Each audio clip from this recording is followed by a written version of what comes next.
बच्चों, आपके अपने यूट्यूब चैनल अनिल 108 में आप काफ़ी पेंसिल निकाल लीजिए। जिन जिन प्रश्नों को मैं बोलूं बच्चों, आप उनके नोट्स बना लीजिए। आज हम हिंदी बहुत गहराई में पढ़ेंगे और सारे फैक्ट देखेंगे वर्णमाला से। आज हम वर्णमाला के बारे में जानेंगे। आप किसी भी एग्जाम की तैयारी कर रहे हैं, या कोई नेट का हो, पुलिस का हो, एसआई का हो, टेट, सुपर टेट, अगर उसमें हिंदी आती है तो वर्णमाला का ये सबसे ज़्यादा प्रश्न वर्णमाला से ही पूछे जाते हैं ना। आप कॉपी पेन से निकाल लीजिए, देखो आपको बहुत अच्छे से समझ में आएगा और हम साथ के साथ लिख कर भी समझाएंगे। देखो बच्चों, आपको पता होगी हिंदी वर्णमाला में कितने वर्ण होते हैं? 52 है ना। आप इस पहले प्रश्न को लिख लीजिए, 52। ठीक है, देखो एक बेसिक प्रश्न है, आपको पता भी होना चाहिए, बहुत बच्चों को पता भी नहीं होता है। हिंदी में ध्वनिया के कितने प्रकार हैं ना, खाली ध्वनिया के कितने प्रकार हैं? 2। क्या हुआ, एग्जामों में आया है। ठीक है, देखो बच्चों, अगर पूछा जाए स्वर कितने हैं? 11। आप रट लीजिए स्वर कितने हैं? 11। 11 कौन कौन से हैं? ये आप ए, आ, ई, ऊ, बड़ा ऊ, ऋषि, ए, ओ और औ पे औरत, है ना। देखो बच्चों, मात्रा के आधार पर देखो, पहले तो स्वर 11 होते हैं। ठीक है, देखो एक चीज और बता देता हूँ, सीधे एग्जाम में आती है, मात्राएं कितनी होती है ना। अगर पूछा जाए स्वर कितने हैं? 11। मात्राएं कितनी होती हैं? मात्राएं होती हैं 10। ठीक है, तो आपको ये पता होगी, नहीं पता तो आप जान लीजिए। ठीक है, सबसे पहले हम स्वर के बारे में जान लेते हैं, फिर इसके बाद में व्यंजन के बाद में देखेंगे बच्चों। देखो, स्वर आप जान चुके हो 11 है ना। कौन कौन से, ये 2 भागों में बांट रखे हैं मात्रा के आधार पर। देखो सीधे एग्जाम में आता है, आप याद कर लीजिए मात्रा के आधार पर, चाहे नोट कर लीजिए, मात्रा के आधार पर स्वर के कितने भेद हैं। मैं मात्रा की पूछ रहा हूँ, मात्रा की नहीं बोल रहा हूँ, मैं बार बार रिवीजन कर रहा हूँ। मात्रा के आधार पर कितने हैं? 2। ठीक है, भेद 2 कौन कौन से? एक हास्य स्वर और दीर्घ स्वर। ठीक है, हास्य को हम लघु भी कह सकते हैं, इसे हम मूल स्वर भी कहते हैं। ठीक है, आप इनके उपनाम भी याद कर लीजिए, हास्य स्वर, लघु स्वर, मूल स्वर। दीर्घ स्वरगण के जो उपनाम है, गुरु, इसे हम संधि स्वर भी बोलते हैं। ठीक है, तो आप पहले तो ये प्रश्न याद कर लीजिए, हास्य स्वर कितने हैं? 4, अच्छे से लिख लीजिए। और दीर्घ स्वर पूछा जाए तो 7। ठीक है, देखो देखो बच्चों, पहले हम स्वर का पोस्टमार्टम कर देते हैं, इसके बाद में व्यंजन जानेंगे। हम बहुत एक एक फैक्ट पढ़ते चलेंगे। देखो पहले परिभाषा, स्वर जिन वर्णों के उच्चारण में बिना कोई अवरोध के तथा या बिना किसी दूसरे वर्ण की सहायता से बोले जाएं, स्वर कहते हैं। सीधा याद कर लीजिए, स्वर क्या होते हैं? जो बिना किसी दूसरे वर्ण की सहायता से बोले जाएं, है ना, स्वर, या जिनका उच्चारण बिना किसी अवरोध के हो, यानी कोई दिक्कत नहीं हो। अब बच्चों एक एक फैक्ट चलते देखते चलो एग्जाम में। उच्चारण, ठीक है, आप ऊपर जान भी सके हो, हास्य स्वर और दीर्घ स्वर, है ना। हास्य स्वर 4 होते हैं। हम हास्य स्वर की परिभाषा जान लेते हैं, फिर इसके बाद में हम आगे जानेंगे। जिन स्वरों के उच्चारण में, ठीक है, जिन स्वरों के उच्चारण में कम समय लगता हो उन्हें हास्य स्वर कहते हैं। ये 4 हैं, ए, ई, ऊ, ऋषि। इन्हें हम मूल स्वर भी बोलते हैं, लघु स्वर भी बोलते हैं, हम ऊपर जान चुके हैं। बहुत अच्छा प्रश्न है। ठीक है, यहाँ जिस टाइप से प्रश्न पूछे जाएंगे मैं बाद में आपको बता दूंगा। अब दीर्घ स्वर या गुरु स्वर, तो जिन स्वरों के उच्चारण में जो हास्य स्वर से अधिक समय लगता हो उन्हें दीर्घ स्वर कहते हैं। ये हिंदी में कितने हैं? 7। परिभाषा याद कर लीजिए, सीधी बात है, जिन स्वरों को कम समय लगता है हास्य, और जिन्हें हास्य से अधिक समय लगता है उन्हें हम दीर्घ स्वर कहते हैं। ठीक है, ये आपको अच्छे से याद हो। आ, ई, ऊ, ए, दोनों, यानी दोनों ए हैं, दोनों ऊ हैं। ठीक है, तो आप इन्हें अच्छे से बिल्कुल याद कर लें। देखो बच्चों, अगर पूछा जाए आपको जीभ के आधार पर स्वर के कितने भाग हैं, तो आप 3 लिखना। अगर मैं फिर रिवीजन कर रहा हूँ, अगर उच्चारण के या मात्रा के आधार पर 2 हैं, जीभ के आधार पर 3 3 है। 3 कौन से हैं? एक अग्रभाग है, एक मध्य भाग है, एक पश्च भाग है। अरे अग्रभाग क्या है भाई? जिन स्वरों के उच्चारण में जीभ का अगला भाग ऊपर नीचे उठता हो, अग्र स्वर कहलाते हैं। दोनों ई, दोनों ए, है ना। एक और याद कर लेना, अग्र कितने हैं? अग्र स्वर कितने हैं? 5 हैं। आपको ये भी याद होना चाहिए, दोनों ई, दोनों ए और ऋषि।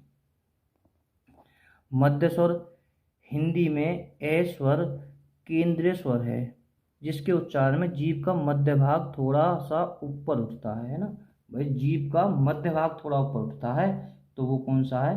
मध्य स्वर है। इसमें सिर्फ एक है, कौन सा है? ए। अब पश्च भाग, जिन स्वरों के उच्चारण में जीभ का पिछला भाग सामान्य स्थिति से ऊपर उठता है, कौन सा भाग? जीभ का पिछला भाग, पश्च स्वर कहे जाते हैं। और ये क्या हैं? ये बच्चों 6 हैं। आप याद कर लेना, अग्र 5, मध्य 2 और फर्स्ट कितने हैं? 6। ठीक है। यहाँ में एक ये और जो डॉक्टर वाली है, जो आगत स्वर है, ये भी आ जाता है। आगे इसके बारे में हम जानेंगे, तो बिल्कुल आपको ये पता होना चाहिए।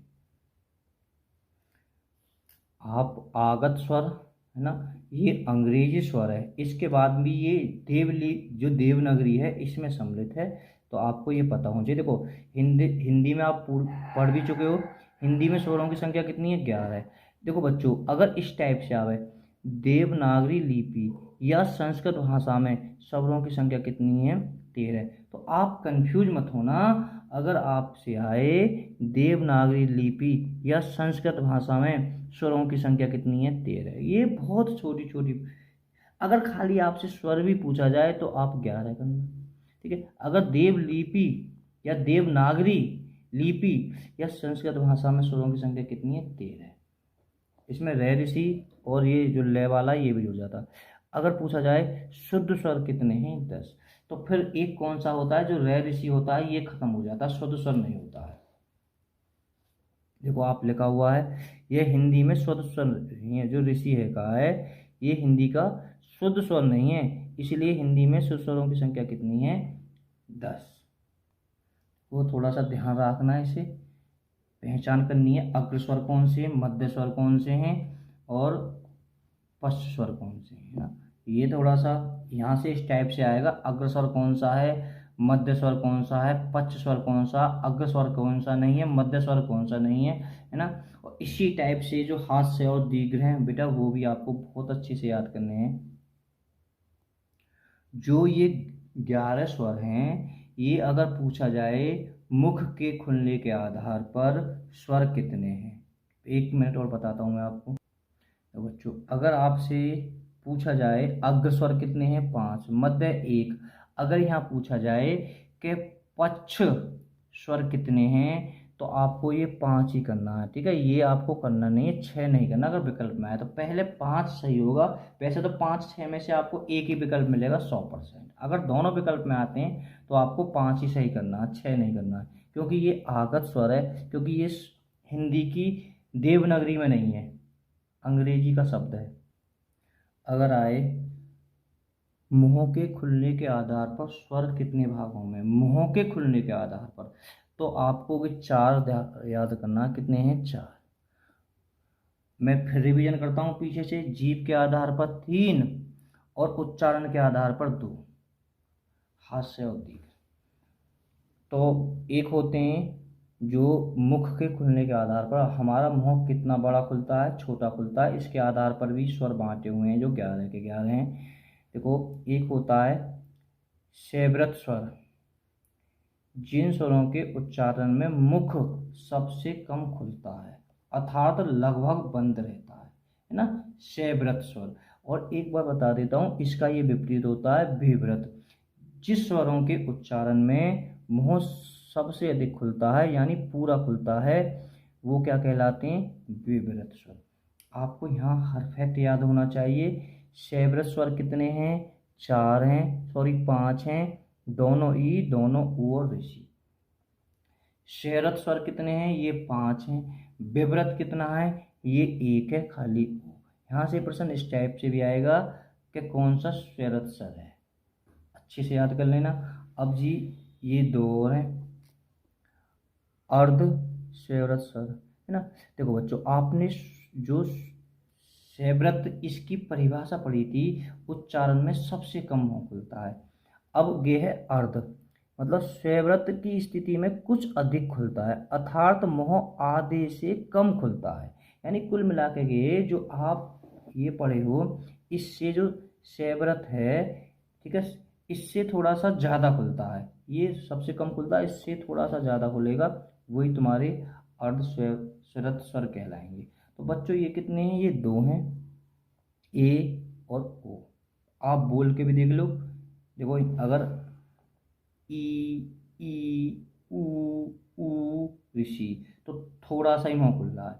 अगर यहाँ देखो पूरा मुँह खुल जाएगा, आ, खोल खोल सकते हो आप, ठीक है। अब जी ये परिभाषा, अर्ध विवृत स्वर आप लिख लेना। अर्ध विवृत स्वर वो होते हैं जिनका मुंह थोड़ा कम खुले इनके मुकाबले, कौन के मुकाबले, विवृत के मुकाबले। इसमें पूरा मुंह खुलेगा आ, और इससे थोड़ा सा कम खुले, देख लो विवृत की तुलना में थोड़ा कम मुंह खुले या मुंह आधे से ज़्यादा खुले, तो वो कौन सा है, अर्ध विवृत स्वर। तो इनकी संख्या कितनी है, इनकी संख्या बच्चों 1 2 3 है ना। ये आगत भी आ जाता है, तो ये वो कुल मिलाकर 4 हो जाते हैं। अगर यहाँ पूछा जाए आपसे, तो आप बच्चों यहाँ पर 4 ही लगाना, यहाँ पर 3 मत लगाना, क्योंकि वहाँ में स्टार लगा हुआ था, क्योंकि इसमें बिल्कुल कहीं अपवाद नहीं है। आप अर्ध विवृत स्वर में 4 ही लिखना, बिल्कुल सही आंकड़े बता रहा हूँ मैं आपको एकदम।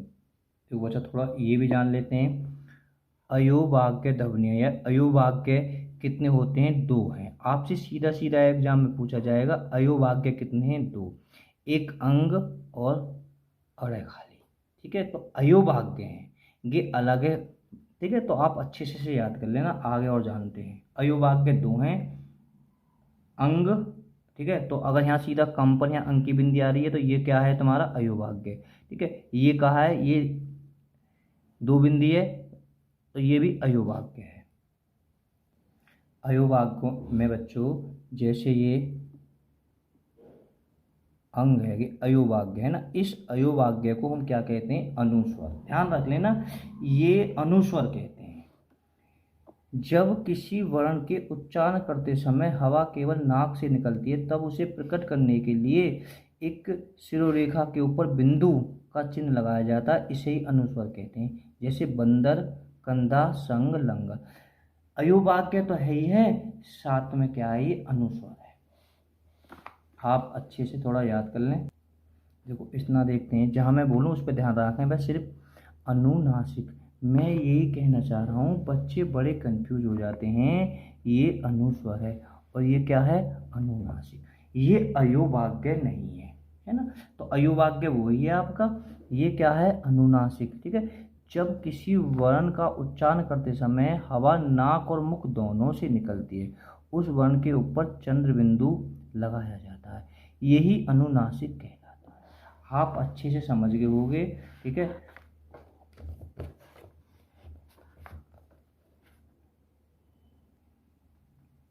ठीक है, अनुनासिक में बच्चों कौन कौन से आ जाएंगे, ये आप चंद्र बिंदु समझ गए होंगे। इसमें बच्चों पंखुड़ी, देखो ये लगा हुआ है, ये तांगा, लहंगा, ठीक है, धसना, हंसी, आँख, ये कहाँ है तुम्हारे, अनुनासिक। देखो विसर्ग, ये भी अयोवाक्य है, ये आप पढ़ भी चुके हो। इस ध्वनि के उच्चारण में है के समान होता है, यह स्वर नहीं है, अयोवाक्य आप ऊपर पढ़ भी चुके हो, इसे हम विसर्ग कहते हैं ना।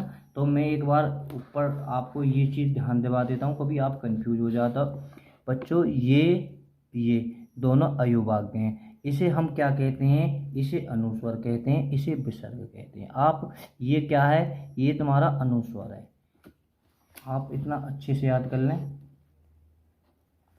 ठीक है। विसर्ग की बताने की जरूरत नहीं है, ये क्या है, जहाँ भी 2 बिंदी है कि विसर्ग है। प्रात है, अथ है, श्वेत है। जब थोड़ा जान लें तो पिलातु स्वर के बारे में जान लें, है ना। देखो बच्चों, अब पिलातु स्वर संस्कृत भाषा में होते हैं, हिंदी में नहीं होते। पहले तो आप याद कर लीजिए, जो पिलातु स्वर होते हैं ये संस्कृत भाषा में होते हैं, हिंदी में नहीं होते।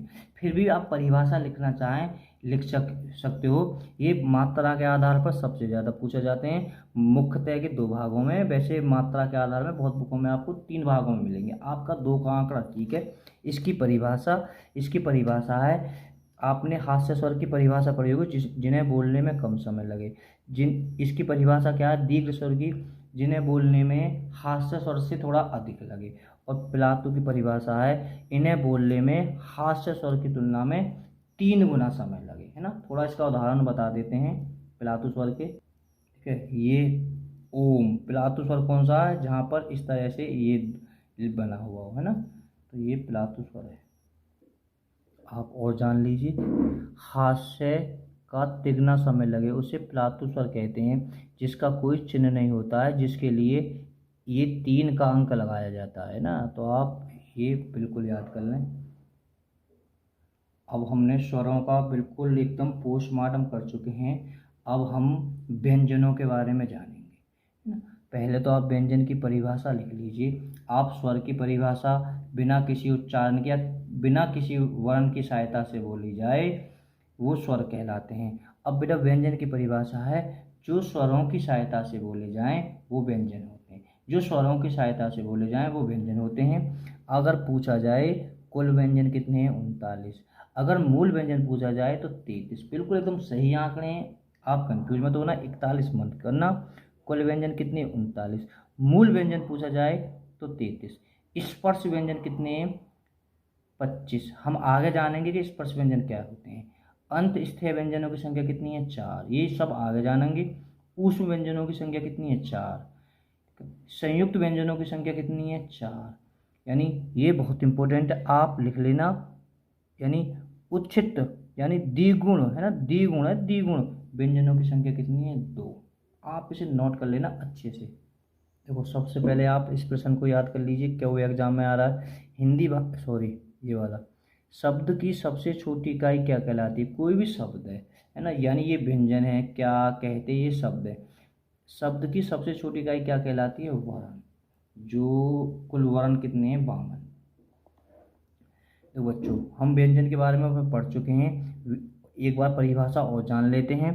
वे ध्वनियाँ जिनका उच्चारण करते समय मुख से बाहर निकलने वाली हवा को मुखांगों की बाधा का सामना करना पड़ता है, अर्थात मुखांग परस्पर स्पर्श करते हैं, उन्हें व्यंजन कहते हैं, है ना। अगर चाहें व्यंजन स्वरों की सहायता से उच्चारित होते, बिना स्वरों के व्यंजनों का इनका उच्चारण असंभव है। ठीक है, तो आप इसे भी याद कर सकते हो, या सीधा जो मैंने आपको बताया वो भी याद कर लीजिए। व्यंजन बिगल स्वरों की सहायता से बोले नहीं जा सकते।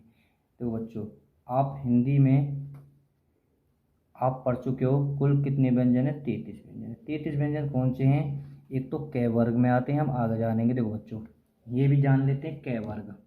क वर्ग में के भी है, खे भी है, गे घे और अड़ खाली कहीं कहीं से, तो ये कितने हैं, 5। अगर यहाँ पूछा जाएगा क वर्ग का कौन सा है, तो ये सभी क वर्ग के हैं।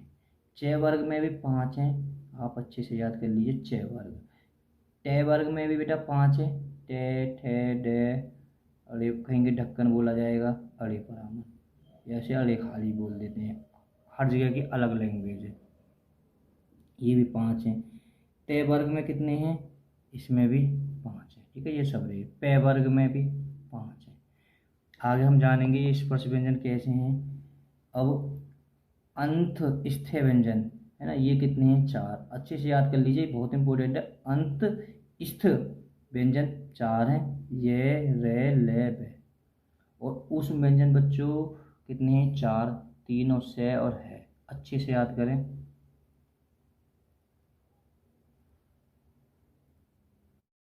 अगर वीडियो पसंद आए तो लाइक करें, चैनल को सब्सक्राइब करें और अपने दोस्तों के पास में वीडियो को शेयर करें। आप ऊपर जान चुके हो व्यंजन 33 हैं, मूल व्यंजन 33 हैं और कुल कितने हैं, 39। अब व्यंजनों का थोड़ा सा पोस्टमार्टम कर देते हैं। आप ऊपर जान भी चुके हो स्पर्श व्यंजन कितने होते हैं, 25। अब थोड़ा सा जान लेते हैं ये स्पर्श व्यंजन क्या होते हैं। वे व्यंजन जिनका उच्चारण करते समय जो मुंह होता है पूर्णतः स्पर्श करता है।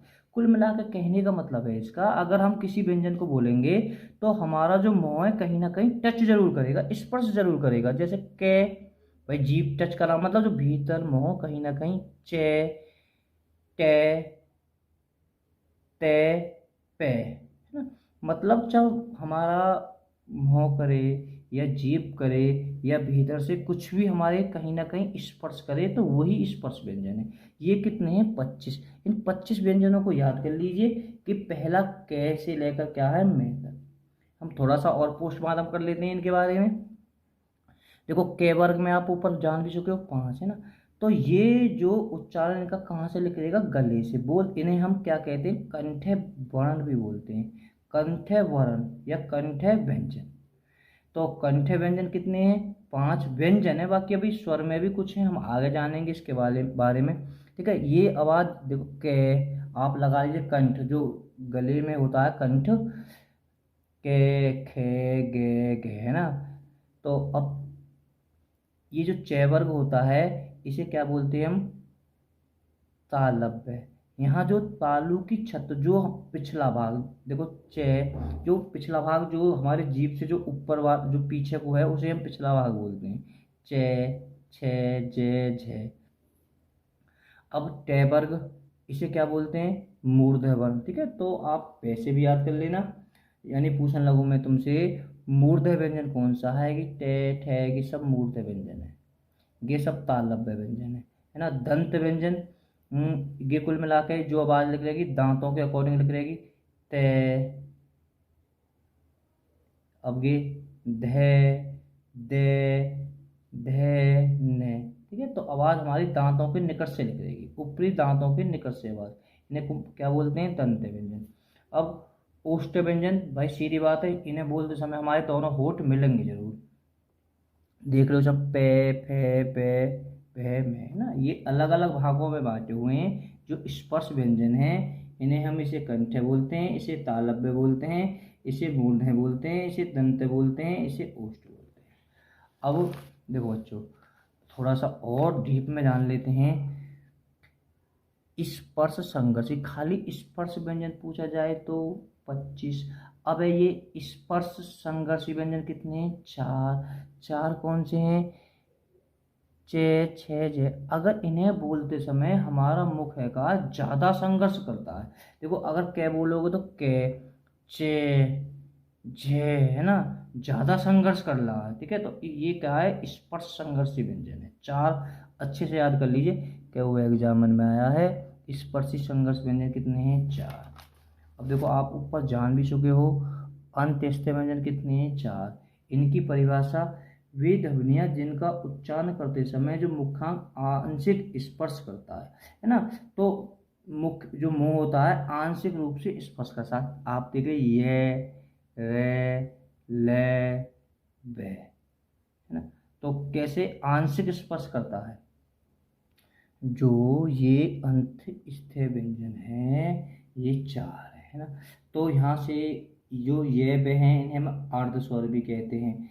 बच्चों आप रटना, लूठित या प्रकृतिक व्यंजन कौन है? रे, के हुए एग्जाम में आया है। और पार्श्विक व्यंजन कौन सा है? ले।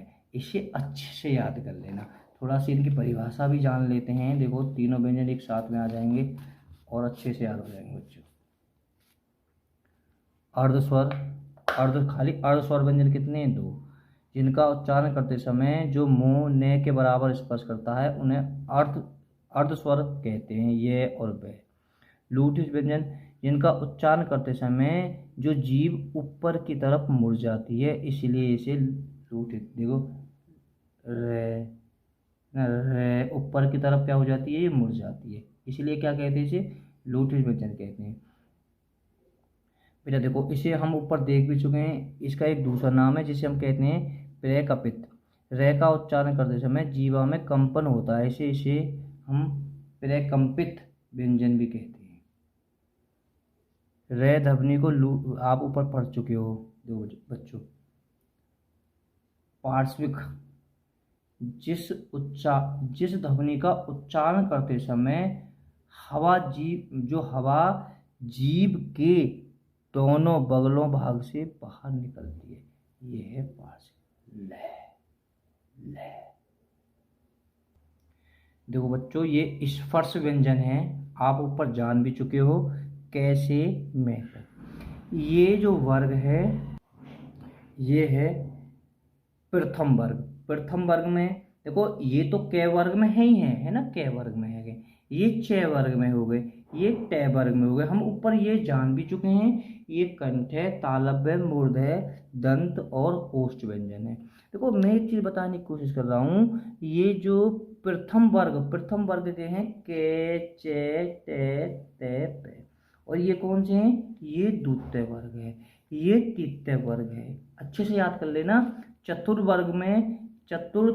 वर्ग में ये जो चौथे नंबर के होते हैं प्रत्येक आ जाते हैं, और पंचम वर्ग में ये हो जाते हैं। इन पंचम वर्ग को हम, जो पंचम वर्ग है, इन्हें हम नासिक व्यंजन भी बोलते हैं, क्योंकि सब आवाज हमारे नाक के अकॉर्डिंग जरूर निकलेगी, है ना। तो इतना आप अच्छे से याद कर लें। एक बार मैं फिर बता देता हूँ, ये प्रथम वर्ग है, ये द्वितीय वर्ग है, ये तृतीय वर्ग है, ये चौथ है, और ये पंचम वर्ग है। बहुत अच्छे से करना याद। प्राणत्व के आधार पर, खाली मैं प्राणत्व की बात कर रहा हूँ, इसके आधार पर व्यंजन कितने हैं, तो प्राणत्व के आधार पर जो जितने के 33, या कुल जो व्यंजन है 29, या पूरे वर्ण भी बोल सकते हैं, ये कितने भागों में बांटे हैं, ये 2 भागों में, अल्प प्राण और महाप्राण, है ना। तो आप अच्छे से याद कर लेना, अल्प प्राण वर्ण कौन से होते हैं और महाप्राण वर्ण कौन से होते हैं। देखो परिभाषा, पहली बात तो आपको प्राण का अर्थ होना चाहिए वायु, है ना। तो वायु के आधार पर 2 भागों में बांटा है। प्राण का अर्थ है वायु, इनका उच्चारण फेफड़े से बाहर निकलने वाली वायु की मात्रा कम होती है, जो हमारे फेफड़ों से जो आवाज निकलेगी कम निकलेगी। तो बच्चों ये जो हैं अल्प प्राण हैं, प्रथम वर्ग आप समझ गए होंगे। प्रथम वर्ग जो मैंने के, चे अभी आगे समझाऊंगा। प्रथम वर्ग, तृतीय वर्ग और पंचम वर्ग, ये रे ले अंत्येष्टि व्यंजन। ठीक है, पहले तो आप याद करें अल्प प्राण व्यंजन कितने हैं, 29, और इसमें सभी स्वर इसी में ही आ जाते हैं। ठीक है, तो टोटल वर्ण अगर देखो, मैं एक चीज अगर पूछा जाए अल्प प्राण व्यंजन कितने हैं, 29। अगर पूछा जाए कुल व्यंजन कितने हैं, व्यंजन कुल वर्ण पूछे जाए मैं 31, जिसमें 19 तो व्यंजन हो गए, 11 स्वर हो गए, सभी स्वर है का अल्प प्राण हो गए, और एक अनुस्वर हो जाएगा जिसे ठीक है, अनुस्वर जिस पे अंक की बिंदी रखी होती है, आप ऊपर पढ़ भी चुके हो। अभी हम आगे भी जानेंगे ये क्या होते हैं, थोड़ा सा एक बायोडेटा के अकॉर्डिंग जानेंगे। फिलहाल देख लेते हैं परिभाषा। जो प्राण है, इनके उच्चारण में फेफड़े से बाहर निकलने वाली वायु की मात्रा अपेक्षाकृत अधिक होती है, इनमें कम होती है, इनमें ज़्यादा होती है। प्रत्येक वर्ण के द्वितीय और चतुर्वर्ण, ठीक है, तीनों से यानी जो ऊष्म व्यंजन होते हैं। ठीक है, तो आप इतना याद कर लीजिए, ये कितने हैं, 14 व्यंजन, कितने हैं, 14। अगर इसमें कुल पूछा जाए कितने हो जाएंगे, 15। एक इसमें विसर्ग भी आ रहा है, विसर्ग आप समझ गए होंगे। देखो अब थोड़ा सा और जान लेते हैं ये क्या चीज़ है। देखो बच्चों, अल्प प्राण है ना, आप परिभाषा जान चुके हो। ये जो अल्प प्राण में आएंगे, देखो प्रथम मैंने बताया था, यानी ये सभी कहाँ हैं, इन्हें अच्छे से याद है, यानी जो प्रथम होता है, तृतीय और पंचम, आप समझ गए होंगे, ये हो गए। ठीक है, और इसमें ये रे ले बे जो अंत्येष्ट हैं, और एक इसमें अनुस्वर है, और 11 कितने स्वर है, आप समझ गए बेटा। तो ये सब रे अल्प प्राण होते हैं व्यंजन, ये अल्प प्राण वर्ण या व्यंजन। ठीक है, ये अल्प प्राण हो गए, प्रथम वर्ग, तृतीय वर्ग, पंचम वर्ग जो मैंने ऊपर पढ़ाया था। और अंत्येष्ट व्यंजन यानी जो 4 होते हैं, ये रे ले बे। ठीक है, और कुल कितने हो गए, ये 31, आप अच्छे समझ गए होंगे। तो ये कितने हो गए, 12, 3 3 6 3 3 15, 15 4 19, ऊपर आप पढ़ चुके हो, ये 19। महाप्राण में जो द्वितीय वर्ग है, ये इसके बाद में बच्चों ये महाप्राण आते हैं इधर वाइड के, इन्हें अच्छे से, यानी द्वितीय वर्ग के और चतुर्थ के और ऊष्म व्यंजन, एक इसमें विसर्ग भी आ जाता है, अच्छे से देख लें बच्चों। वो तो तुम्हारे प्राणत्व के आधार पर है, ये किसके आधार पर, कंपन, गूंज कह देते हैं, झंकार कह दीजिए, नाद कह दीजिए, या घुस्व के आधार पर जो वर्ण हैं कितने भागन में, 2 भागन में, अघोष और सहघोष। सहघोष को हम घोष भी कह देते हैं, अघोष और घोष, अघोष और सहघोष। अब परिभाषा, इन ध्वनियों के उच्चारण में स्वतंत्र कंपन नहीं होता, मतलब स्वतंत्र कंपन नहीं होता है। और इनके, भाई सीधी बात है, इनके में नहीं होता, इनके में स्वतंत्र कंपन होता है। ठीक है, आप अच्छे से देख लेना। ये आपके हो गए। तो बच्चों इनकी पहचान अच्छे से कर लीजिए। अघोष कौन कौन से हैं, देखो अघोष प्रथम द्वितीय यानी पहले और दूसरे, पहले और प्रथम जो पहले पहले दोनों हैं ये आपके हो जाएंगे। और ये तो अघोष में हो जाएंगे। ठीक है, सहघोष में तृतीय चतुर्थ और पंचम हो जाएंगे। एक बार और देख लेते हैं भाई, अघोष में कौन से हो जाएंगे, पहले दोनों और तीनों से, है नहीं होगी तीनों से। और सहघोष में बाद वाले 3, बाद वाले तृतीय चतुर्थ पंचम, यानी बच्चों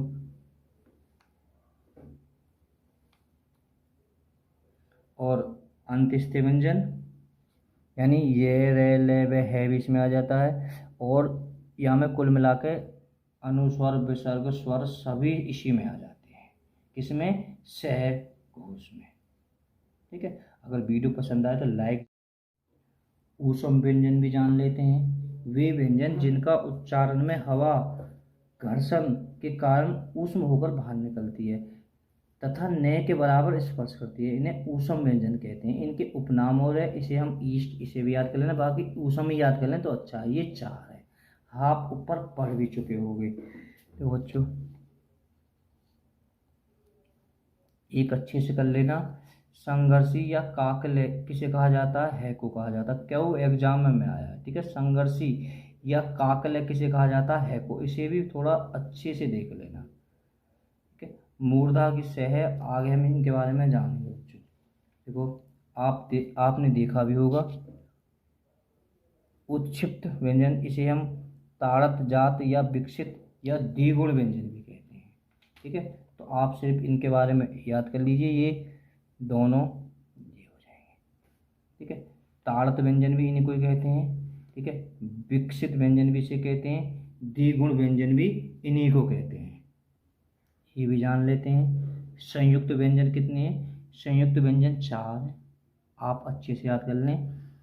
6 छत्री, 3 त्रिशूल, गैज्ञानी और बिटोरी से होता है ना। जो 6 छत्री बना होता है आदि क और से बना होता है। गैज्ञानी बच्चों आदि जय और ए चूना कहीं से अड़े खाली भी बोलते हैं।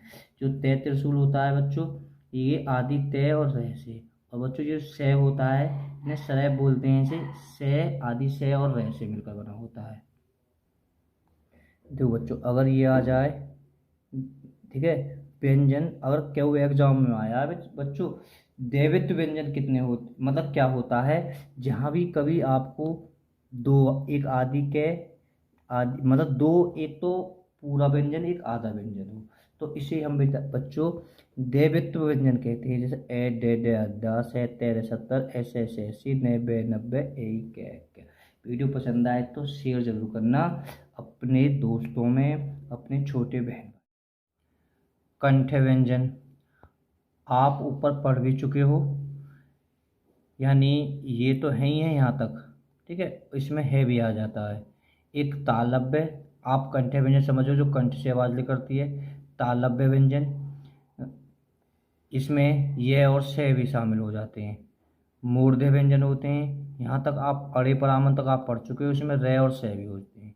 एक दंत्य व्यंजन जो आवाज़ दांत से निकलती है, इसमें ने ले से भी शामिल हो जाते हैं। बच्चों एक बार बता देता हूँ, देखो बतस्य, अगर खाली आपसे बतस्य व्यंजन पूछा जाए तो आप ने ले से इन्हें बताओगे। आप ध्यान रखना, ने ले से ये संस्कृत भाषा में पतस्य व्यंजन थे, हिंदी भाषा में आकर ये दंत्य हो गए। परीक्षा में इन ध्वनियों को पूछे तो विकल्प में अगर बतस्य है तो वह दंत्य दोनों है, तो आपको बतस्य चुनना है। ओष्ठ आप पढ़ चुके हो।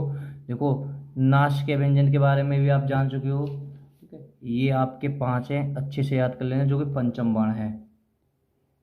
इसे बहुत अच्छे से ध्यान रखा। जो है का है, ये खाली संघर्षी, एक काकले, एक स्वर तंत्र भी इसे है कोई बोलते हैं। आगे हम जानेंगे इसके बारे में भी, ठीक है। इसे संघर्षी व्यंजन, काकले व्यंजन और स्वर तंत्र भी बोलते हैं। आगे जानेंगे इनके बारे में। जो ये 5 हैं, जो नासिक व्यंजन हैं, ये इनको हम द्विस्थानीय वर्ण भी कहते हैं। इनकी संख्या 5 है, आप याद कर लेना इसे। देखो, दंतेष्ट व्यंजन कितना है, खाली ब, सीधे एग्जाम में आया है। देखो, आप कंठ व्यंजन के बारे में जान चुके हो। कंठ है, कुछ स्वर और विसर्ग भी हैं, तो आप इन्हें थोड़ा सा देख लेना। ये कंठ हैं, यहाँ कंठ से आवाज लगेगी ए आ, और दोनों आ। और बच्चों, एक सेकेंड, और तालव्य में ये स्वर हैं, दोनों ई हैं। और बच्चों देखो, एक ये आगत जो बाहर से आया हुआ स्वर है। ये ऋषि कौन सा है, ये मूर्ध है, ठीक है। इसे आप याद कर लेना। देखो, दोनों ए क्या है, ये कंठ तालव्य है ना, कंठ तालव्य है दोनों ये। और कंठ ओष्ठ है, यानी ओठ और कंठ से ये दोनों ओ हैं, आप देख लेना से। ओष्ठ है ना, ओष्ठ आप ऊपर पढ़ भी चुके हो बच्चों, के दोनों ओ है, ठीक है। जो स्वर हैं ये भी बांट रखे हैं तुम्हारे कंठ, तालव्य, मूर्ध और ओष्ठ में। देखो, और थोड़ा सा देख लेते हैं डीप में। देखो, आप कंठ व्यंजन जान चुके, तालव्य जान चुके, मूर्ध, दंत, ओष्ठ। देखो, तालव्य, आप तालव्य, ठीक है। तालव्य में बच्चों गिस है और ये और जुड़ जाते हैं ना। तालव्य ये तो है ही है तुम्हारे, है ना, इसमें दो आ जाते हैं, से और ये, ठीक है। देखो, आप बतस है, यानी से रेल है, ठीक है। दंतुष्ट खाली ब, सीधे एग्जामों में आता है। दंतुष्ट व्यंजन कौन सा है, खाली ब है। मूर्ध है, ठीक है, से ऊपर। आप बच्चों आप देख लिए थे, ये टैवर्ग पूरा साथ में, टैवर्ग के साथ में ये से, एक ये बीच में है। देखो, मैंने पढ़ा भी दिया आपको। जो स्वर, जो स्वर यंत्र है, जो बच्चों क्या ये है, जो काकते भी है, आप इसे जान चुके हो उच्च व्यंजन के बारे में।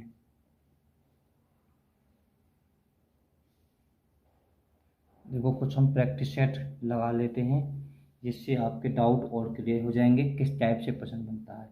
देखो बेटा, मूल दीर्घ स्वर नहीं है, है ना, तो आपको पता है ओ है। मूल आपको बता दें, देखो ओ, ठीक है।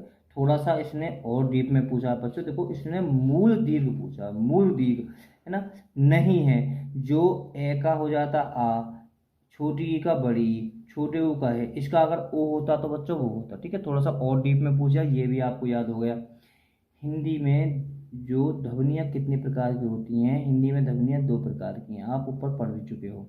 मात्रा के आधार पर स्वर कितने प्रकार के हैं, 2, मात्रा के आधार पर 2। ये इसका ठीक हो जाएगा। देखो, जीवा के आधार पर कै भागों में बांटा, 3 भागों में, आप पढ़ चुके हो ऊपर, अग्र, मध्य और पश्च भाग। एक से अधिक वर्णों के मेल को क्या कहते हैं, व्यंजन। देखो, ये ई, चे, छे आदि का उच्चारण किससे होता है, तालव्य से होता है। तालव्य, सी इसका ठीक हो जाएगा। जिनका उच्चारण स्वतंत्रता से होता है और जो व्यंजन के उच्चारण में सहायक होते हैं, उसे क्या कहते हैं, स्वर कहते हैं। देखो, दीर्घ स्वर नहीं है, ठीक है, तो बच्चों इसमें कौन सा हो जाएगा, ई इसमें ठीक हो जाएगा। ये दीर्घ स्वर नहीं है, आप बिल्कुल समझ गए होंगे। देखो, अंत स्थ व्यंजन कौन सा है, ये ले ले बे, तो आप समझ गए होंगे, ये बे है इसका अंत स्थ व्यंजन। देखो, अलप प्राण व्यंजन कौन सा है, देखो अलप प्राण व्यंजन, तो बेटा आप लगाएं दिमाग, इसमें कौन सा है, इसका बी ठीक हो जाएगा, ठीक है। एक बार देख लेना उसमें जाके। निम्नलिखित में से घोष, ठीक है, या सघोष कौन सा है, तो जय है, जो प्रथम वर्ण होते हैं। निम्न में से ओष्ठ्य वर्ण कौन सा है, तो ऊ, है ना, समझ गए वर्ण कौन सा है। देखो बहुत इम्पोर्टेंट है, जो का कलर वर्ण कौन सा है मैंने बता दिया था ऊपर। ये का उच्चारण स्थान है, जो ये है इसका उच्चारण स्थान कौन सा है, ओष्ठ है। रे का विवरण है, ठीक है, रे मतलब क्या क्या चीज है रे, है ना। तो ये लूचित भी है, अल्पप्राण भी है, ए इसका ठीक हो जाएगा। देखो अंत्यस्थ और ऊष्म वर्ण कितने होते हैं, 8 होते हैं, 4 4 हैं दोनों ही, ठीक है। देखो बेटा इस द्रक का वर्ण विच्छेद, ठीक है, इसे हम वैसे देख लेते हैं, इसे वैसे बाद में पढ़ेंगे। देखो दे, आदि दे, गिर, रे ऋषि यहाँ आ गई, आदि के, और हर के बाद में बेटा हर शब्द में ए पीछे जरूर होता है, इस तरह से इसका ए ठीक हो जाएगा। सहघोष वर्णन है, सहघोष वर्णन है, देख लीजिए बच्चों, 20 का ठीक हो जाएगा। ऊष्म व्यंजन कौन सा है, तो है इसका, तीनों से है और है। देखो इसे हम कैसे अलग करेंगे, और ध्यान को इसका ऊ दे दे, बच्चों ये इसका हो जाएगा ऊ दे ये, ठीक है, नहीं सॉरी ये नहीं होएगा, ऊ दे सी इसका ठीक हो जाएगा, ठीक है। आप इसे देख लेना अच्छे से। टे वर्ग नहीं है भाई, टे वर्ग नहीं है, आपने कर दिया होगा, इसका सी हो जाएगा, दह धनुष। हिंदी भाषा में कुल लिपियां हैं, है ना, कुल कितनी लिपियां हैं, 52, आपको पता होगी ना, है तो अब याद कर लें। जिन ध्वनियों को केवल मुख से निकलती हैं वे क्या हैं, डी इसका ठीक हो जाएगा। अर्धविवृत स्वर है, अर्धविवृत स्वर है बच्चों, तो इसका आप अर्धविवृत स्वर है, खाली स्वर की बात कर रहे हैं, अर्धविवृत है, ठीक है। तो थोड़ा सा मतलब विवृत पे पूरा मुंह खुलता है, थोड़ा कम खुलेगा मुंह, तो बी इसका ठीक हो जाएगा। सभी स्पर्श व्यंजनों से वर्ग में है, यानी सभी स्पर्श व्यंजन है ना, स्पर्श व्यंजन बच्चों कौन से हैं इसमें, ए सभी स्पर्श, ये हो जाएगा सी इसका, ठीक है। वीडियो पसंद आए तो लाइक जरूर करना, ठीक है। इसलिए